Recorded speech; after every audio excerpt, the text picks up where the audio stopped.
দেশ গড়তে জুলাই পদযাত্রায় আমরা আজকে এসেছিলাম মেহেরপুর জেলায়, এবং মেহেরপুর জেলার একটি অন্যতম গুরুত্বপূর্ণ এবং ঐতিহাসিক স্থান হচ্ছে মুজিবনগর। সেই মুজিবনগর উপজেলায় আজকে অনেক বৈরী আবহাওয়া এবং বৃষ্টি থাকা সত্ত্বেও প্রচুর মানুষ এখানে এসেছিলেন এনসিপির এবং গণঅভ্যুত্থানের নেতৃবৃন্দদের দেখতেন। কিন্তু বৃষ্টির কারণে আমরা হয়তো প্রোগ্রামটি করতে পারিনি, কিন্তু একটা সুন্দর একটা অফিস এখানে নেওয়া হয়েছে।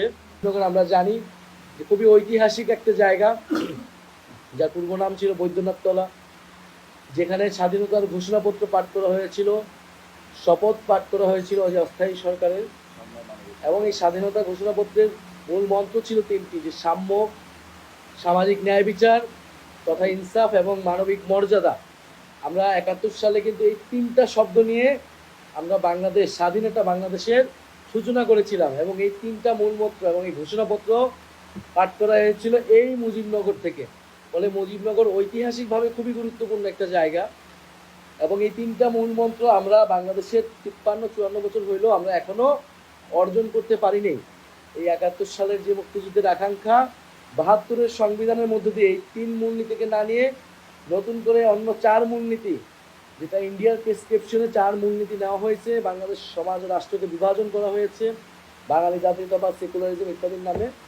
আমাদের এখন যে 24-এর গণ অভ্যুত্থান, সেটার কিন্তু লড়াই হইতেছে এই মুজিববাদী সংবিধানের বিরুদ্ধে। আমরা এই 4 মূলনীতিকে, এই মুজিববাদী সংবিধানকে, ভিত্তিটাকে সরিয়ে দিয়ে মুজিবনগরের যে আসল ঘোষণাপত্র পাঠ করা হয়েছিল, সাম্য, মানবিক মর্যাদা এবং সামাজিক ন্যায় বিচার, তার ভিত্তিতে 24-এর গণ অভ্যুত্থানের ভিত্তিতে আমরা নতুন সংবিধান করতে চাচ্ছি। ফলে আমাদের নতুন সংবিধানের যেই দাবি, আমরা এই মুজিবনগরের এই আজকের এই অফিস থেকে সেই জায়গায় সেই দাবিকে আমরা আরও জোরালোভাবে দেশের মানুষের কাছে বলতে চাচ্ছি। এই মুজিবনগর থেকেই সাম্য, সামাজিক ন্যায় বিচার এবং মানবিক মর্যাদার কথা বলে বাংলাদেশ রাষ্ট্র শুরু হয়েছিল।